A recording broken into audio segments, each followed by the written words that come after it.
Hey guys, welcome back to the channel and welcome to my Akira review series. Just a quick preface before we begin. 1. I am new to reviews, so be kind. I'm not the best at literary analysis, but we gonna learn and we gonna get better. 2. I have a rating system for this, based on capsules, the D-Rug of choice, and the Akira manga/movie. The scale is, 1 to 10, and I'm rating based off of how heady each chapter is, how much the chapter makes you think about life, death, and the experience of consciousness and reality. I don't really care if it makes sense to you guys, just know it makes sense to me, and also know that 1 equals no thoughts, head empty, and 10 equals brain hurty. Also, I just want to say I love Akira. I've been in love with the movie ever since I found it in my early 20s. I love the concepts of telekinesis, of consciousness even, that are explored in the film. And yeah, I've never read the manga, so this is a blind read-through / review. Again, seen the movie, know the concepts, know the gist of the manga, what it's gonna be roughly about. But as with all book to movie adaptations, I know there's a lot that was left out, so I'm excited to see what concepts get explored further in the manga. So yeah, if you're like me and also enjoy thought-provoking media but have never read the Akira manga, then stick around as I'm planning on reviewing the entire series. Without further ado, sit back, spark a bowl, and let's get into the first chapter of Akira Volume 1. So right off the bat, the story doesn't waste any time in killing off a city's worth of people. We get a giant explosion to kick things off at 2:17 p.m. on December 6, 1982. A new type of bomb exploded over the metropolitan area of Japan. Very next page, double spread, full color images, just killer, of that iconic explosion that Akira is known for. And you can even see like the brush strokes from the painting that was done on this.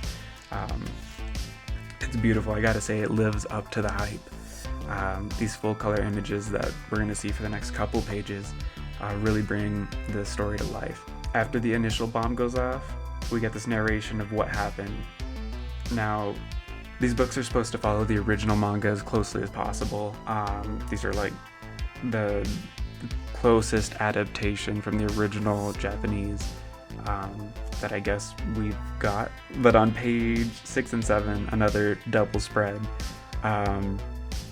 It starts 9 hours later, World War III began, and then it starts naming cities. We've got quite a few in the US.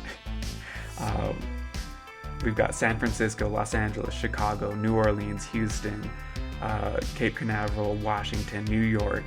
Katsuhiro did not explain what happened to these cities, but I think it can be inferred they've been nuked, because then the next panel says, and the world began to rebuild, and I'm not gonna lie, it's a little confusing there. I'd like to know if they were nuked, why these cities specifically were named, but it's whatever. Now, flash forward, it's 2019, and we see a biker gang moving barricades as they race into Old Tokyo. We get introduced to our main characters at this time, Kaneda and Tetsuo. My boy Kaneda almost face plants and game overs into the crater of that opening explosion in Old Tokyo. Everybody stops, nobody face plants, nobody else dies in Old Tokyo today anyways. Yeah, we're treated to quite a few great scenes of them just, doing sick tricks all the way through this road, the highway that just stops abruptly in this crater. Beautiful double panel at this point, which is fantastic. Everybody's complaining about stopping, gotta go fast. And yeah, they decide to head back to their favorite bar.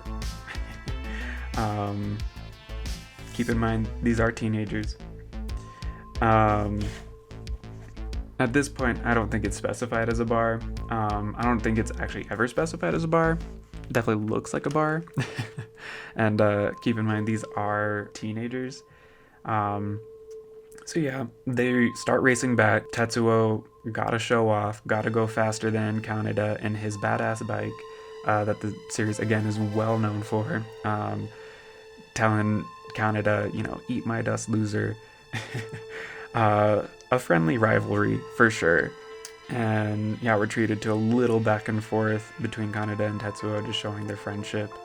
And then, out of nowhere, this moves so quick. There's a little freak in the street. Tetsuo almost hits this kid. We get shown the number 26, and bike explodes. Everybody's screaming for Tetsuo. Little kid, doesn't know what the fuck they're doing. Is just trying to get out of here. I'm assuming trying to just hide in the middle of the street. Kaneda throws his helmet down, yelling at this kid. Stops because holy shit, this isn't a kid, maybe? And then he's just gone. Just disappears right in front of Kaneda while everybody's trying to help Tetsuo, saying that they gotta get him to a hospital. Kaneda's freaking out because this kid just disappeared. End of this chapter, which I'm deciding right now, is Kaneda staring off into the distance, staring off into the void, while his friends are helping Tetsuo while simultaneously dealing with the military police, I'm assuming.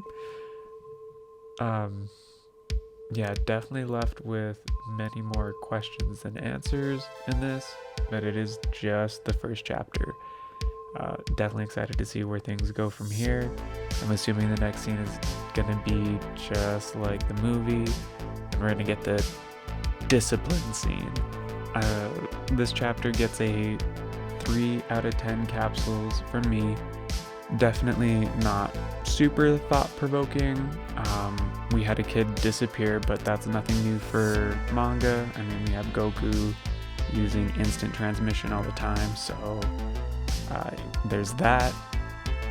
Definitely excited to see this concept of psychic abilities, telekinesis, creature kids disappearing in the middle of the street in front of people goes.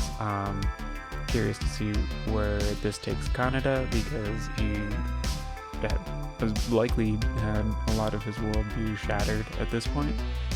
He did just witness a thing, multiple things, I guess. His friend, his bike exploding, and a little kid creature disappearing.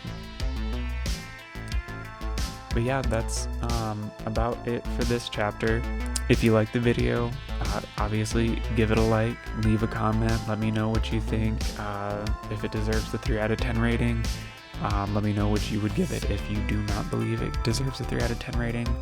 And maybe I'll make a video discussing the differing opinions, where I just shit on your opinion because you can't tell me otherwise. Don't forget to subscribe, hit the noti bell, so you don't miss out on chapter 2, because it'd be really sad if you listen to chapter 1 and then you just didn't know what happened after that. But yeah, man, I'm out of here. I've got a bowl of cereal calling my name. Peace.